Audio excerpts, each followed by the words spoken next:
Hello दोस्तों, मैं हूं आपका दोस्त सागर और आज मैं आपको कहानी बताऊंगा हाल ही में रिलीज हुई फिल्म द गिल्टी की, जो कि जैक जिलेनॉल की एक ज़बरदस्त थ्रिलर मूवी है। ये फिल्म 2018 की डेनिश मूवी द गिल्टी का ऑफिशियल रीमेक है और उस फिल्म पर भी मैंने वीडियो बनाया है, तो उस वीडियो को आप ज़रूर देखें। उसका लिंक आपको डिस्क्रिप्शन में मिल जाएगा। और दोनों मूवीज़ में से आपको कौन सी मूवी बेहतर लगी ये आप मुझे कमेंट सेक्शन में ज़रूर बताएं। वीडियो शुरू करने से पहले मेरी आपसे खास रिक्वेस्ट है कि प्लीज़ आप मुझे थोड़ा सा सपोर्ट करें। उसके लिए आपको इस वीडियो को लाइक करना होगा और चैनल को सब्सक्राइब करना होगा। और इस तरह के मैंने कई सारी लेटेस्ट मूवीज़ का भी एक्सप्लेन किया है, उनका लिंक आपको डिस्क्रिप्शन में मिल जाएगा, तो प्लीज़ आप उन्हें भी ज़रूर देखें। और मुझसे बात करने के लिए आप मुझे इंस्टाग्राम पर फॉलो कर सकते हैं। मेरा आईडी है फ्रेश मोजो इंडिया। तो चलिए बिना टाइम गवाए इस सफ़र का मजा लेना शुरू करते हैं। फिल्म की शुरुआत में ही दिखाया जाता है कि कैलिफोर्निया के जंगलों में काफ़ी भयंकर आग लगी थी और इसी वजह से आसपास के सभी रोड्स पर काफ़ी ज़्यादा प्रॉब्लम आ रही थी। और इसी के साथ फिल्म की शुरुआत होती है और फिर हमें 911 के एक फ़ोन सेंटर दिखाया जाता है और वहीं पर हमें जोई नज़र आता है, जिसकी तबीयत थोड़ी सी ख़राब होती है और वो वॉशरूम में होता है। और वहाँ एक आदमी बाहर आता है और वो बताता है कि आज उन लोगों के पास आग के चलते काफ़ी ज़्यादा फ़ोन्स आ रहे हैं। और फिर जो है डेस्क पर आता है और वहाँ एक आदमी से बात करता है, जिसमें वो बताता है कि उसे एम्बुलेंस चाहिए और उसे कुछ भी दिखाई नहीं दे रहा। जिसमें जो है पूछता है कि क्या उसने ड्रग्स लिया है, जिसमें वो हाँ बोलता है। तब जो है बोलता है कि उसने ये गलती की है और फिर वो बोलता है कि वो एम्बुलेंस और पुलिस को वहाँ भेजेगा, जिसमें वो आदमी फ़ोन कट कर देता है। और फिर जोए को जोया नाम की एक रिपोर्टर का फ़ोन आता है और वो उसे उसके केस के बारे में पूछती है, जिसमें जोए भड़क जाता है और उसे कभी भी फ़ोन नहीं करने कहता। और वहीं पर जोए की बॉस डेनिस उसे प्राइवेट फ़ोन पर बात करने से मना करती है। और फिर जोए अगला फ़ोन उठाता है, जिसमें सामने वाला बताता है कि उसके घर में आग लग गई है। और फिर जोए उसे फायर डिपार्टमेंट से बात करवाता है। और फिर जोए को और एक फ़ोन आता है, जिसमें उसे मैथ्यू नाम के एक आदमी से बात होती है, जिसमें वो बताता है कि उसे एक लड़की ने लूट लिया है और वो पुलिस वालों को बुलाता है। और फिर जोए उसके एड्रेस और कार की जानकारी लेता है और फिर जोए उसे पूछता है कि उसे लड़की ने कैसे लूटा, जिसमें वो बताता है कि लड़की उसकी कार में आ गई थी। और फिर वो उसका डिस्क्रिप्शन देता है, जिसमें वो काफ़ी हॉट थी और जोए समझ जाता है कि वो एक प्रोस्टिट्यूट थी। और फिर जोए उसे बोलता है कि वो पुलिस वाले से बात करके उससे बात करेगा। और फिर वो पुलिस वालों को फ़ोन लगाता है, जिसमें उसके बाद ऑफिसर बिल से होती है। बिल उसे पहचान लेता है क्योंकि जोए भी पहले पुलिस वालों के साथ ही काम किया करता था और एक दिन उसने एक लड़की को चोरी के इल्जाम में मार दिया था और इस वजह से उस पर केस चल रहा था। और इसी वजह से जब तक उस पर केस चल रहा था तब तक उसे 911 में फ़ोन डिपार्टमेंट में काम दिया गया था। और फिर वहाँ बिल उसे बताता है कि फ़ोन वाला काम काफ़ी ज़्यादा बोरिंग है और कल जोए के केस की आखिरी तारीख होती है और उसके बाद वो फिर से बेगुनाह साबित होकर पुलिस डिपार्टमेंट में काम कर सकता है, ये चीज़ वो बताता है। और फिर जोए बिल को मैथ्यू की डिटेल देता है और उसकी मदद करने किसी को भेजने कहता है और बिल वो ये करेगा ये बोलता है। और फिर वो लोग कभी भी ज़रूर साथ में ड्रिंक पर जाएंगे, ये बिल बताता है, जिसमें जोए हाँ बोलता है। और फिर मैथ्यू को बताता है कि मदद आ रही है। और फिर जोए वहाँ से कॉफ़ी पीने जाता है और वो कॉफ़ी लेता है और वहाँ से वो ऑफिस को देखता है और फिर उसे खाली डेस्क दिखता है और वहाँ उसे एक आइलैंड की तस्वीर दिखती है, जिसमें वो अपनी फैमिली के साथ छुट्टियाँ मनाने गया था। और फिर वो अपना फ़ोन निकाल कर अपनी बीवी को फ़ोन लगाता है और वो उसकी बेटी से बात करना चाहता है, ये बोलता है, जिसमें उसका कॉल वॉइसमेल में जाता है। असल में केस के बाद जोए की पत्नी ने उसे छोड़ दिया था। और फिर जोए फिर से ऑफिस में आता है और वहाँ सर दर्द की दवाई लेता है और वहीं पर उसका ध्यान नहीं होता और उसे एक फ़ोन आता है। तब उसका साथी मैनी उसे फ़ोन उठाने कहता है और फिर जोए फ़ोन उठाता है, जिसमें उसकी बात एमिली नाम की औरत से होती है और वो ऐसे बात करती है कि जैसे वो अपने बच्चे से बात कर रही थी, जिसमें जोए को लगता है कि वो मजाक कर रही है और फिर वो रोती है। तब जोए उसे हाँ या ना में जवाब देने कहता है और फिर वो उसे पूछता है कि क्या तुम्हें किसी ने किडनैप किया है, जिसमें वो हाँ बोलती है। और उसके साथ जो भी आदमी होता है वो उसे फ़ोन देने कहता है, जिसमें वो बोलती है कि उसकी बेटी सिर्फ उससे बात करना चाहती है। और वहाँ एमिली बताती है कि वो आदमी को वो जानती है और उसके पास हथियार हो सकता है। और फिर जोए उसकी लोकेशन देखता है और फिर जोए उसे होल्ड पर रखता है और पास के पेट्रोल ऑफिसर को फ़ोन लगाता है और उसे बताता है कि पास ही के रोड पर एक औरत किडनैप है और वो एक कार में है और वो उसे चेक करने कहता है। और फिर ऑफिसर एक आदमी को भेजता है और फिर जोए फिर से एमिली से बात करता है, जिसमें वो उसके पास कोई भी पुलिस वाले की कार जाए तो वो उसे बताने कहता है। और वहाँ पर एमिली काफ़ी ज़्यादा रोती है। तब जोए उसे शांत करवाता है और किडनैपर को ऐसा लगता है कि वो उससे बच्चे से ही बात कर रही है, ऐसा दिखाने कहता है। और फिर जोए को पता चलता है कि एमिली वाइट वैन में है और अगर उनकी बात इंटरप्ट हो जाए तो वो एमिली को 911 में फ़ोन लगाकर जोए से बात करनी है, ये चीज़ बताने कहता है। और वहीं पर एमिली का फ़ोन कट होता है और फिर जोए पेट्रोल ऑफिसर को फ़ोन लगाता है और उसे वाइट वैन में हाईवे पर एक लड़की किडनैप मिलेगी, ये बताता है। और वो पेट्रोल ऑफिसर से बात करता है और उन लोगों को एक वाइट वैन दिखती है और फिर जोए उसे रुकने कहता है और वो लोग उसे रोकते हैं और फिर वो लोग अंदर चेक करने जाते हैं और फिर ऑफिसर उसके ड्राइवर को पकड़ते हैं और वैन को चेक करते हैं, जिसमें उन्हें कोई भी लड़की नहीं मिलती। और ये चीज़ वो जॉय को बताते हैं, जिसमें वो कंफ्यूज होता है। और फिर जॉय पेट्रोल की मेन ऑफिस में फ़ोन लगाकर उन्हें बताता है कि उसके ऑफिसर ने दूसरी वैन को पकड़ा है और वो किसी और वाइट वैन को ढूंढने कहते हैं, जिसमें उसके पास इतनी ही जानकारी होती है। और फिर जॉय एमिली की बाकी डिटेल देता है और उसमें से उसे उसके घर का नंबर मिलता है और जॉय उसे फ़ोन लगाता है, जिसमें एक छोटी सी बच्ची फ़ोन उठाती है और वो अपना नाम एबी बताती है और वो 6 साल की होती है। ये चीज़ जॉय को पता चलती है और जॉय उसे पूछता है कि घर पर अगर कोई है, तब वो बताती है कि घर पर उसका भाई है, लेकिन वो छोटा है और उसका नाम ओलिवर है। और फिर जॉय एमिली के बारे में पूछता है और वो एबी बताती है कि उसके पिता उसकी माँ को उनकी वाइट वैन में लेकर गए और जॉय समझ जाता है कि एमिली के हस्बैंड ने उसे किडनैप किया है और उसका नाम हेनरी होता है। और फिर जॉय को हेनरी का नंबर एबी बताती है, तब वो उसे लिख लेता है और उससे उसे हेनरी के एड्रेस और बाकी जानकारी मिलती है और उसके खिलाफ थोड़े से क्रिमिनल केसेस की जानकारी भी उसे ऑनलाइन मिलती है। और एबी को उसकी माँ चाहिए होती है, ये वो बताती है और जॉय उसे प्रॉमिस करता है कि वो उसे उसकी माँ से मिलवा कर रहेगा। और फिर एबी बताती है कि ओलिवर को चाकू से डर लगता है, तब जॉय चौंकता है और वो बताती है कि हेनरी और एमिली झगड़ रहे थे और उनके पास चाकू था और फिर वो लोग घर से निकल गए थे। और फिर जॉय बताता है कि वो पुलिस वाला है और वो उसे बचा लेगा, जिसमें एबी बताती है कि पुलिस वाले अच्छे नहीं होते, उन्होंने उसके पिता को उनसे दूर किया था। और फिर जॉय बताता है कि वो अच्छा है और वो उसकी माँ और उसके भाई को बचा लेगा। और फिर वो उसके भाई के साथ रहने कहता है और जॉय उसके पास किसी ऑफिसर को मदद के लिए भेजेगा, ये बताता है, जिसमें वो हाँ बोलती है। और फिर जॉय उसे कुछ भी मदद चाहिए तो 911 में फ़ोन लगाकर जॉय से बात करना है, ऐसा बताने कहता है। और फिर जॉय फ़ोन कट करता है, जिसमें कंफ्यूज होता है और उसका साथी मैनी उसे पूछता है कि सब ठीक है ना, तब वो उसे उसके काम से काम रखने कहता है। और फिर जॉय सबको बताता है कि किसी को भी एमिली नाम की औरत का फ़ोन आया तो वो उसे बताए। और फिर वो हेनरी की गाड़ी का नंबर पेट्रोल ऑफिस में देता है और जल्द से जल्द उसे ढूंढने कहता है और उसके पास चाकू हो सकता है, ये चीज़ वो बताता है। और वहीं पर सामने वाला ऑफिसर जॉय को थोड़ा सा शांत होने कहता है और फ़ोन कट कर देता है। और फिर जॉय एमिली के घर के पास के पेट्रोल ऑफिसर्स को फ़ोन लगाकर एमिली का घर चेक करने कहता है, जिसमें वो लोग बताते हैं कि उस जगह पर आग लगने के कारण वो काफ़ी ज़्यादा बिजी है और उसकी मदद करने के लिए कोई भी तैयार नहीं होता। और वहीं पर जॉय को फ़ोन आता है, जिसमें उसे लगता है कि उसकी वाइफ का फ़ोन आया होगा और वो जर्नलिस्ट जोया का ही होता है। तब वो और भड़क जाता है और उसे कभी भी फ़ोन करने नहीं कहता। और फिर जॉय मैनी से बात करता है और उससे माफ़ी मांगता है और फिर वो उसे बताता है कि वो कभी भी उसके साथ बियर पहने चल सकता है, जिसमें वो मान जाता है। और फिर जॉय उसे पूछता है कि क्या वो दूसरे कंप्यूटर से लॉगिन करेगा तो उसे सेम नंबर के फ़ोन आएंगे, जिसमें मैनी हाँ बोलता है। तब जॉय वहाँ से अंदर के प्राइवेट रूम में चला जाता है और वहाँ के पीसी में अपना लॉगिन करता है और फिर वो सोचता है कि आगे क्या करना होगा। और फिर वो अपने साथी बिल को फ़ोन लगाता है, जिसमें वो बताता है कि जॉय को उसके घर जाना चाहिए क्योंकि अगले दिन उन लोगों को कोर्ट में भी जाना है, जिसमें जॉय बताता है कि उसे उसकी मदद चाहिए। और फिर वो उसे एमिली के घर पर किसी को भेजने कहता है और फिर वो सारी कहानी सुनाता है। और बिल बताता है कि वो एक ऑफिसर को वहाँ पर भेजेगा और जॉय ज़रूर पड़े तो दरवाज़ा तोड़कर अंदर घुसने कहता है, जिससे में ऑफिसर बताता है कि वो लोग काफ़ी ज़्यादा प्रॉब्लम में हैं और उनके पास वारंट भी नहीं है और वो उसे कुछ भी उल्टा सुल्टा नहीं करेगा, ये बताता है। साथ ही उससे जो भी हो पड़ेगा वो करेगा, ये बताकर वो फ़ोन कट कर देता है। और फिर जॉय अपनी दवाई लेता है, जिसमें उसे ठीक नहीं लग रहा होता और फिर वो एमिली के आए हुए फ़ोन पर फ़ोन लगाता है, जो कि स्विच ऑफ होता है। और फिर जॉय पेट्रोल ऑफिसर्स को फ़ोन लगाता है, जिसमें वो लोग बताते हैं कि अभी तक उन्हें वैन नहीं मिली है।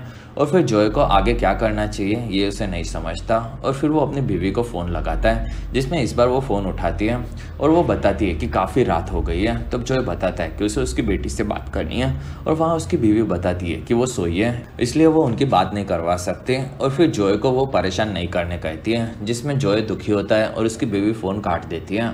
और फिर जॉय अपनी बेटी की फ़ोटो देखता है और वो काफ़ी ज़्यादा दुखी हो जाता है और वहीं पर उसे एक फ़ोन आता है। तब वो उसे उठा लेता है और वो बताता है कि कुछ लोग उसके घर में घुस रहे हैं। तब जॉय एड्रेस मांगता है और वहाँ वो आदमी भी भड़क जाता है और फ़ोन कट कर देता है, जिसमें जॉय भी भड़क जाता है। कुछ देर बाद उसे हेनरी का नंबर दिखता है। तब वो कर्टन्स बंद कर देता है और हेनरी को फ़ोन लगाता है और वो उससे बात करता है, जिसमें वो कहाँ है वो पूछता है, जिसमें वो बताता है कि वो बाहर घूम रहा है और वो अकेला है। तब जॉय भड़क जाता है और उसे बताता है कि उसे पता है कि एमिली भी उसके साथ है और उसने उसे किडनैप किया है। और फिर जॉय हेनरी को पूछता है कि वो कहाँ जा रहा है। तब हेनरी बताता है कि वो कहीं पर भी नहीं जा रहा और वहाँ जॉय उसे बताता है कि उसके पास उसके सभी काली करतूतों की जानकारी है। तब हेनरी फ़ोन कट कर देता है और फिर जॉय फिर से लगाता है, जिसमें उसका फ़ोन बंद आता है।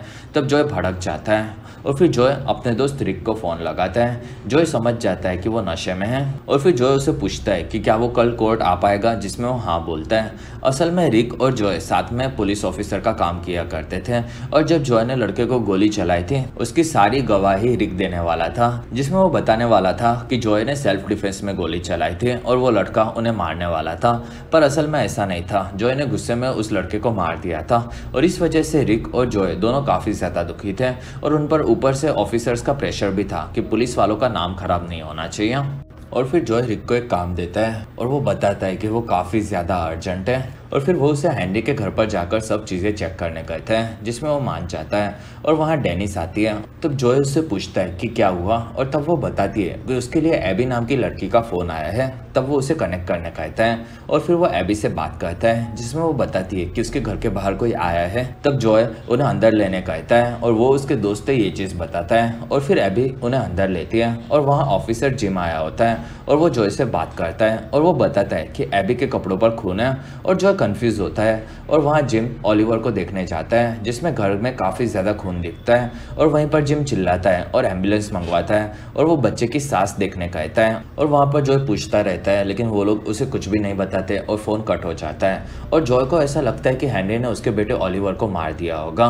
और फिर वहीं पर मैनी आता है और वो बताता है कि उनका शिफ्ट खत्म हो गया है। तब जॉय बोलता है कि उसे थोड़ा सा काम है और फिर मैनी वहाँ से उसे ऑल द बेस्ट कल के लिए बोलकर निकल जाता है। और वहाँ पर जॉय भड़का हुआ होता है और फिर वो हेनरी को फ़ोन लगाता है और उसे बताता है कि उसने क्या किया है, ये चीज़ उसे पता है। और वहाँ हेनरी उसे फ़ोन नहीं करने कहता है और फिर जॉय बताता है कि एबी के कपड़ों पर खून भरा हुआ है और वो घर पर अकेली है और वो उसे मदद भेजेगा, ये बोलता है। जिसमें हेनरी बोलता है और जॉय उसे बोलता है कि वो उसे फिर से जेल भेज देगा। और वहाँ हेनरी बोलता है कि वो उसका गलती नहीं है और वहाँ जॉय बताता है कि ये सब उसी की गलती है। और वहीं पर हेनरी फिर से फ़ोन कट कर देता है और जॉय फिर से उसे फ़ोन लगाता है, तब वो नहीं लगता।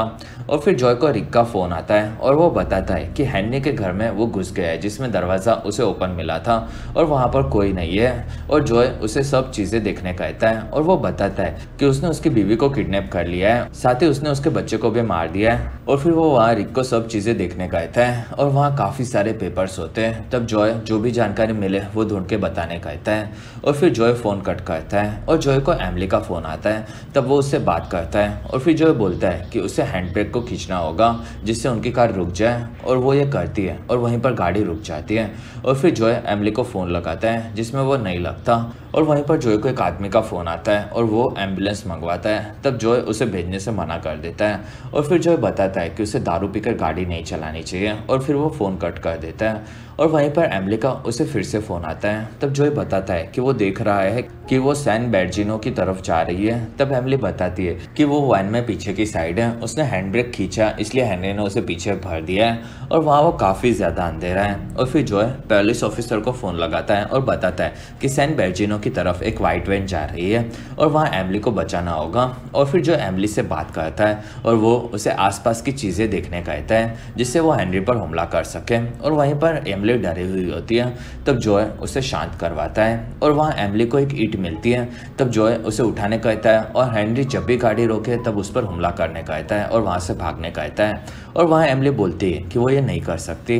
तब जॉय बताता है कि हेनरी इसी लायक है और फिर जॉय उसे शांत करवाता है, जिसमें वो उसकी फेवरेट चीज़ों के बारे में पूछता है, साथ ही वो लोग कभी मिलेंगे ये बताता है, जिसमें वो शांत होती है। और एमिली बताती है कि गाड़ी रुक गई है और फिर वो बताती है कि ओलिवर अब शांत हो गया है। और जॉय पूछता है कि उसने ऐसा क्यों बोला।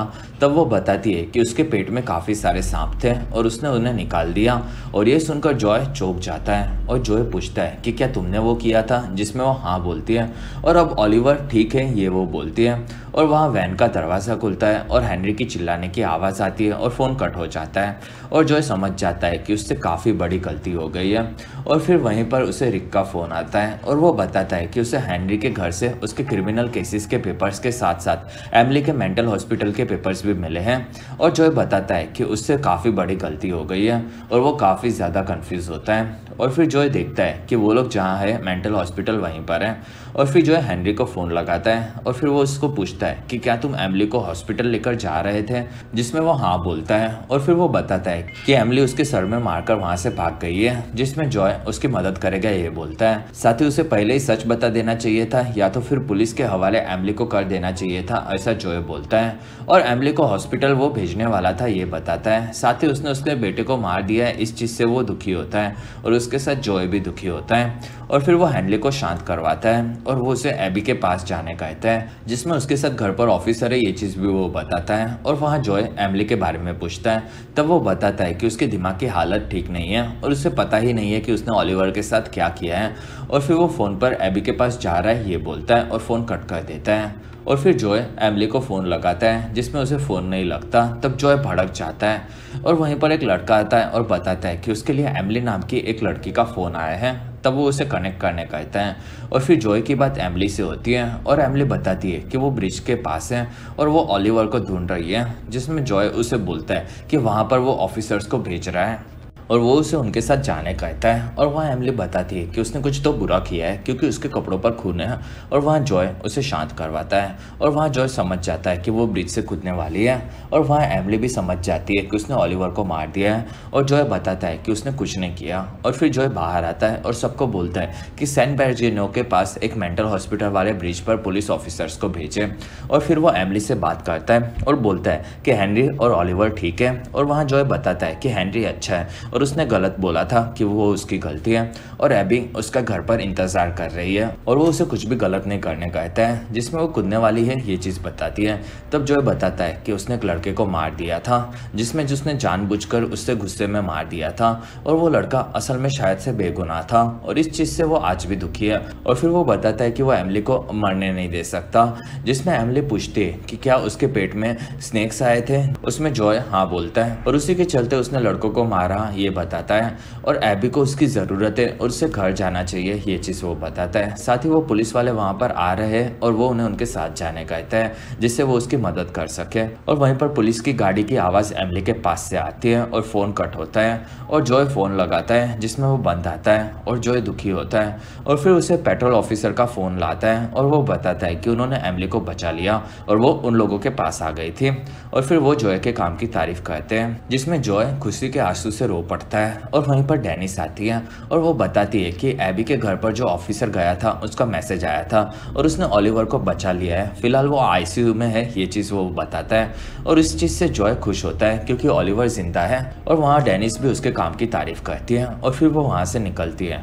और फिर जॉय रूम से निकलता है और वहाँ से वॉशरूम में जाता है और वहीं पर वो खुद को देखता है, जिसमें उसकी तबीयत ठीक नहीं होती और वहीं पर उसे उल्टी होती है और अभी भी वो खुद के गुनाह से परेशान होता है और वो आज़ाद होना चाहता है। और फिर वो रिक को फ़ोन लगाता है और वो उसे कोर्ट में सच बताने कहता है, जिसमें वो बताता है कि उसने दिया हुआ स्टेटमेंट वो बदल नहीं सकता। और फिर जॉय की बात वो नहीं सुनता और उसे जल्द से जल्द कोर्ट में मिलने कहता है, जिसमें जॉय दुखी होता है। और फिर वो फ़ोन कट करता है और इंटरनेट से जर्नलिस्ट जोया का नंबर निकालकर उससे फ़ोन पर बात करता है और वो उसे कुछ बताना चाहता है ये बोलता है।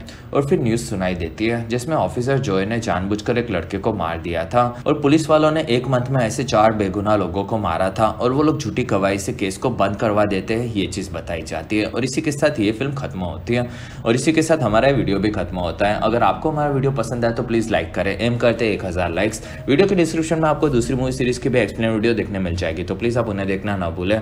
और हमारी वीडियो आपको कैसी लगी और आप कौन सी दूसरी मूवी का एक्सप्लेनेशन देखना चाहते हो आप मुझे कमेंट सेक्शन में ज़रूर बताएं।